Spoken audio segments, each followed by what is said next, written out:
This is the Fifth Estate Winning Headlines, your media police post. In this segment, we summarize some of the headlines that you might have missed this morning. But we also take a look at the political pieces that we call cartoons in this country. Today is the 10th of July, 2020, and I am 2J. I'm Tom. And I am GK, and in case you missed the headlines, here they are. In the Daily Nation, Mount Kenya charts Uhuru succession. In the Standard, Baba, while you were away. And in the Star, COVID almost killed me. All Saints Provost. Yeah. Let us begin with the Daily Nation. Absolutely. It appears Mount Kenya is doing what it does best. It's charting someone's succession. And so this is coming off a meeting that was held by the Speaker, Justin Muturi. Yeah. He convened a lunch of political actors who happened to hail from GEMA. And those included CS Peter Munya, Kiraito Murungi, Peter Kenneth, Derito Mureithi, Lee Kinyanjui, and Charles Kibiru. Yeah. And so they had a meeting. When they were asked for comment, some said that the meeting was simply just to congratulate Mr. Kimunya, who was also present, on his latest appointment, and made sort of a quip that, you know, if politicians are doing an activity, it becomes political. So they were having a political lunch. However, some are speculating that the presence of Peter Kenneth is something that we should look out for. They say that there has been intense lobbying underway to have him appointed to Uhuru's cabinet in the anticipated reshuffle. And when Morale was apparently asked about this, on whether he's an ideal successor, Morale apparently said he is ideal. Why not him? But first things first, we first pursue development and then we shall revisit. And then he said that BBI is something to watch out for because that will sort of play out the future math of how GEMA politics will go.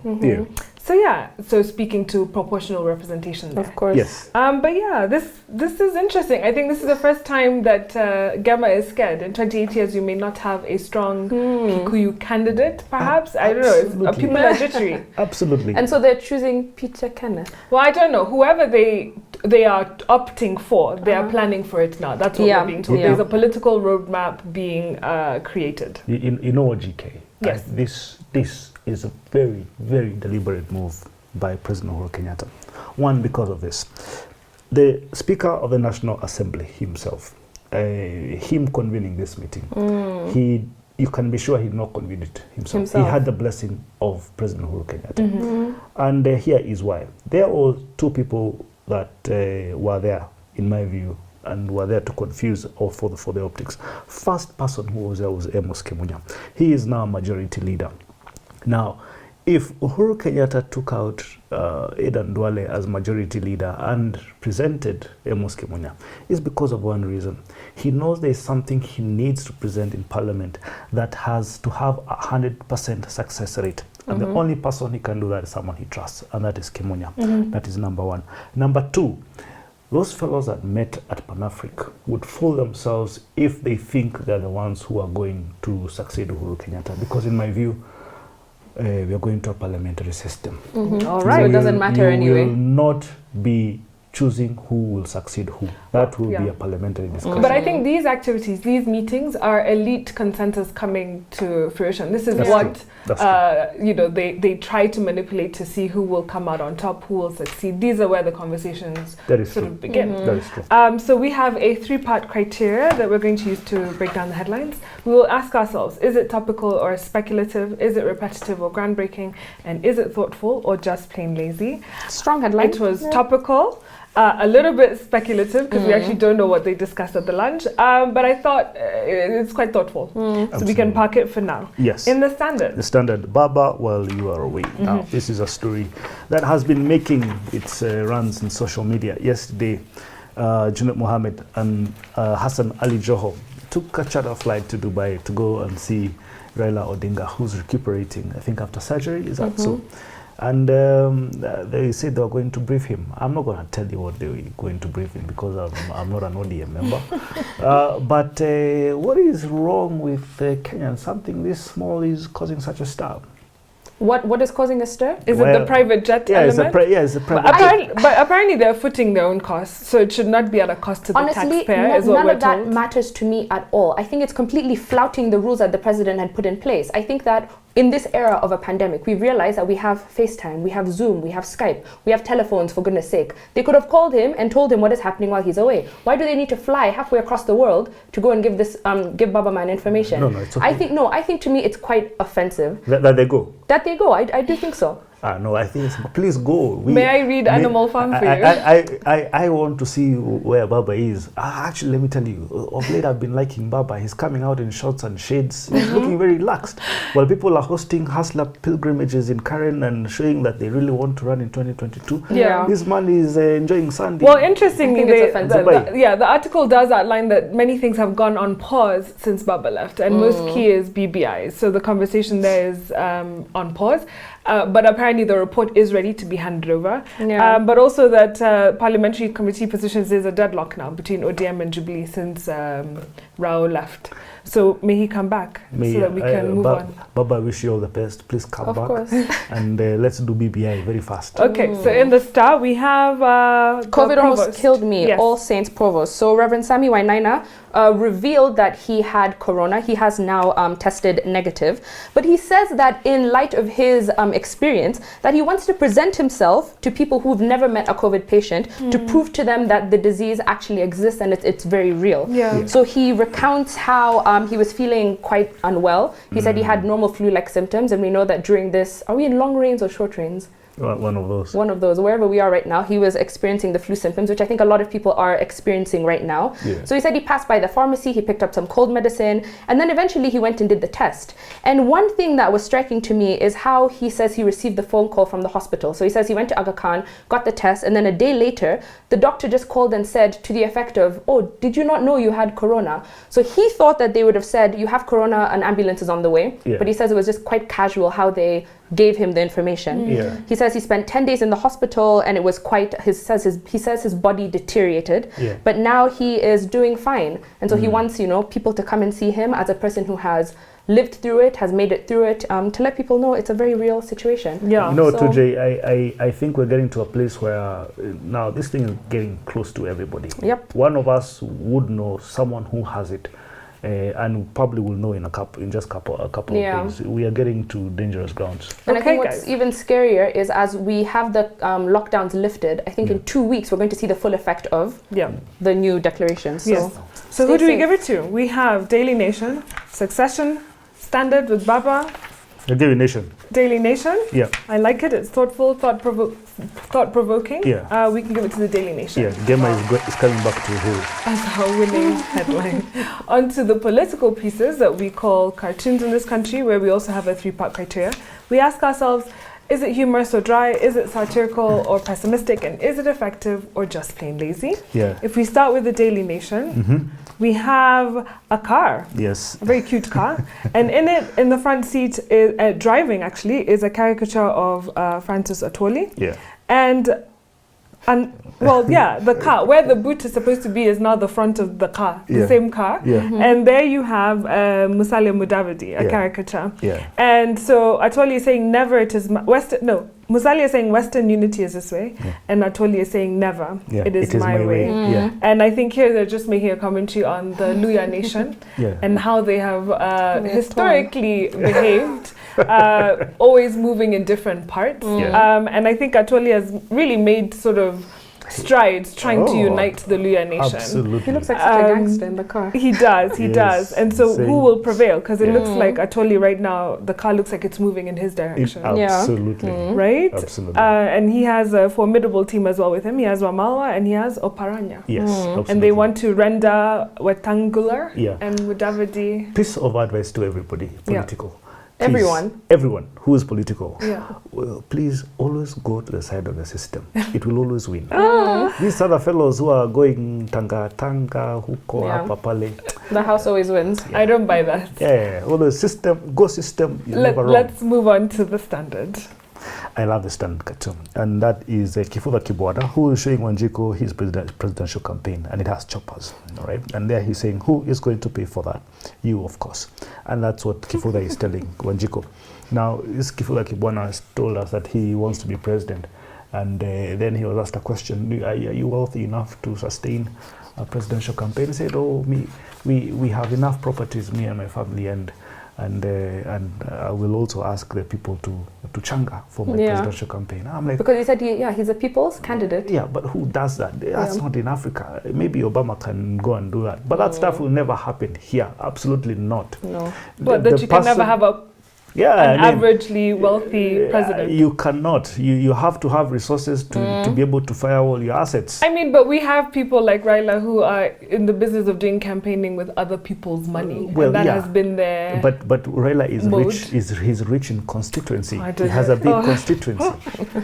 Maybe the Kambas will show us differently this time. Maybe. In the Star, we have a COVID. Okay, so it says cash here, certificates, and you have many certificates going on the wall, and you have a door, and behind the door you have a cow, and apparently it's a corona cow, and you have a fat sort of MP with buckets of money, I presume. Yeah. And I guess here they're talking about, so it says when one door closes, another one opens, right? So the president gave his regulations for opening up the transport industry. It says PSVs must have some sort of compliance certificate. And I think Ozone is telling us that this will also be used as a way to extract money. From Kenyans. Because there's these protocols. All the better, I think. I think you have to find a way to discourage people from moving around. And if, having a certificate is doing that, Man, Ozone, this is the best cartoon you could do on a Friday. This it's a bit pessimistic. It's so pessimistic. Okay, we'll trash the Star. So it's between Daily Nation, Western Unity, or the Standard with Kifuza Kibwana. Let's go with Ndula. Ndula? Yeah. I also agree. Let's give it to the Daily Nation for our winning cartoon. And now for our final thought. But before we get there, please subscribe to our YouTube channel. And now our final thought. It is inspired by a book entitled How to Be in Opposition, Life in the Political Shadows by Nigel Fletcher. Wow, so I'll give a quick summary of this week. We looked at books and dedicated them to some of our favorite political actors. So on Monday, we looked at The Logic of Political Survival by Bruce de Mesquita, Alistair Smith, Silverson and Morrow. And the book was dedicated to none other than Uhuru Kenyatta. And here we looked at why democratic leaders appear to offer their citizens more peace and prosperity, but stay in power less longer than the autocratic leaders. And they concluded that the logic of political survival is that in many cases, good policies are detrimental to political survival, and bad policies enhance political survival. Of note to Uhuru is that all incumbents are bound to have rivals, especially where succession is involved. On Tuesday, we looked at Democracy for Realists, Why Elections Do Not Produce Responsive Government by Christopher Atchin and Larry Bartels. And this one we dedicated to the citizens of Kenya, who are also key political actors. And they revealed to us that many voters, even those who are well-informed and politically engaged, mostly choose their parties and candidates on the basis of social identities and partisan loyalties, and not political issues, and that the outcomes of elections are essentially random. On Wednesday, we looked at Against Elections, The Case for Democracy by David Van Rooybroek, and this was dedicated to none other than Raila Odinga.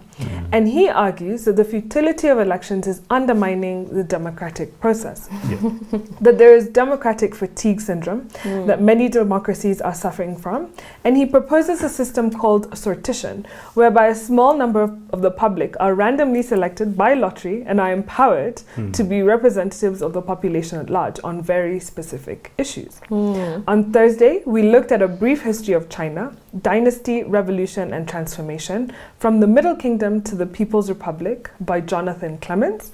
And this book we dedicated to Mtoto wa Dynasty, Gideon Moi. And here we see that we discussed the mandate of heaven versus the European version of the divine rights of kings. And here we saw that dynasties don't have a permanent right to rule, but they do have a duty to leave a legacy, a good one, and have a noble cause attached to them. Wow. And today we look at why the opposition matters. Yes. So today, of course, the last political actor that we have to dedicate a book to is none other than William RUTO. Yeah. How to be in opposition. So get your notebook out and take some notes. So the idea of parliament started as an English affair. It was not much of a parliament. It was more of a watering hole for the king and the rich. Right. So the king would ask for the advice of the rich, and he would eventually just do what he wanted to do. Right. And these meetings eventually morphed into a formal agreement, which became the House of Lords.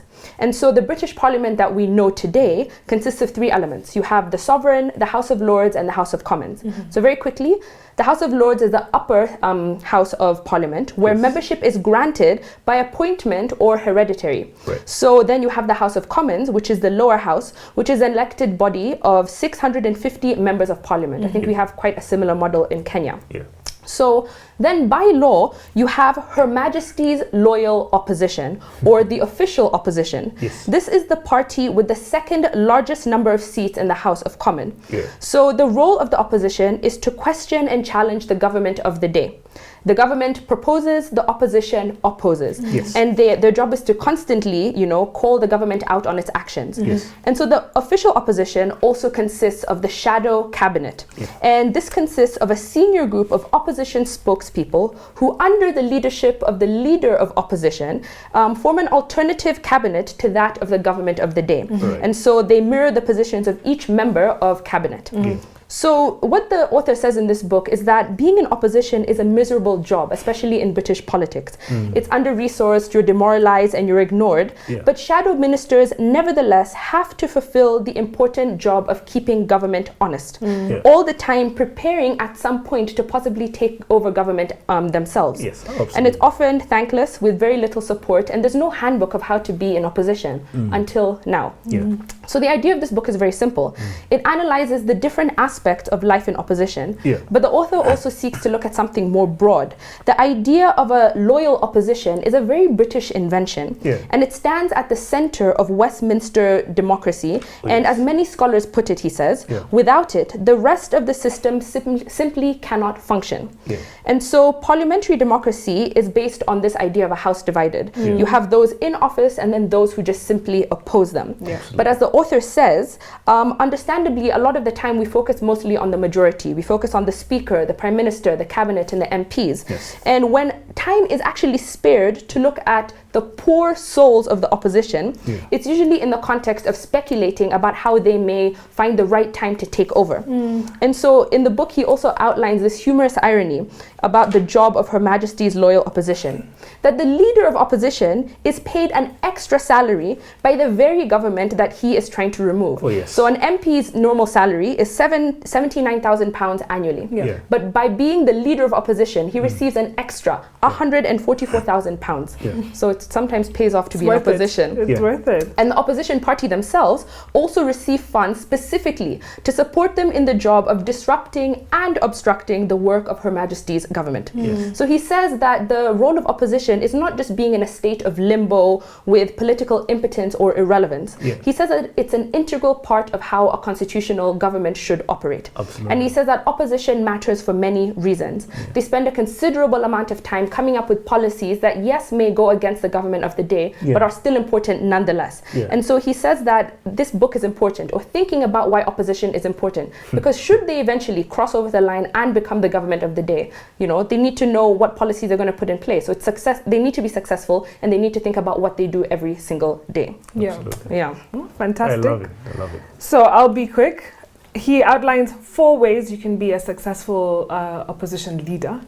Number 1, have a strategy and stick to it.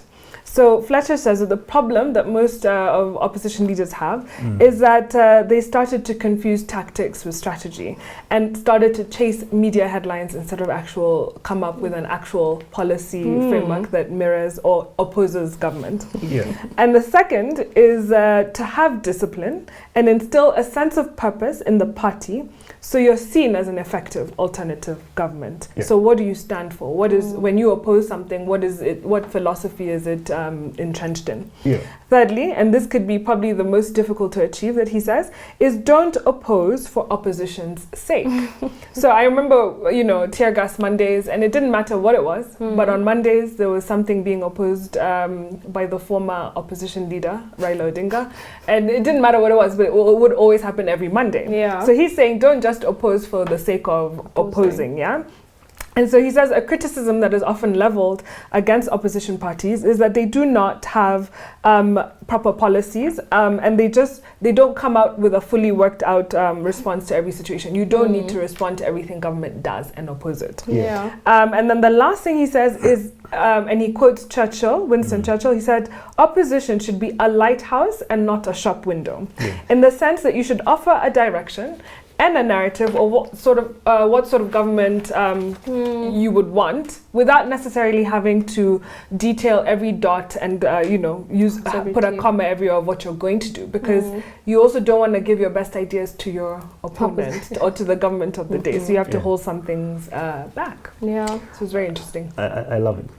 Now, in February 2019, Deputy President William RUTO at Chatham House in the UK stood in front of the world and told the world the following. He said, elections in Kenya are close-run contests. Often enough, the winner and runner-up achieve more than 5 million votes.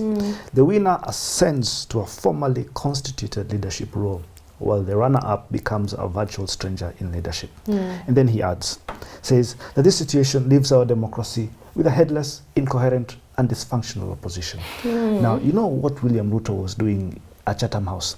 What? He was declaring himself the official leader of opposition.